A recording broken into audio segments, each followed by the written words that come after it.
Hi, listeners. Welcome back to Kokachin channel. Learning English through stories. Now you're going to listen to an English short story. Then write in your comment. What is your suggestion the best title for the story? Let's start listening now.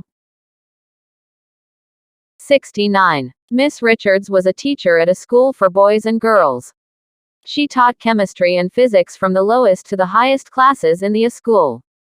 Sometimes the new classes learned rapidly, but sometimes they were very slow, and then Miss Richards had to repeat things many times.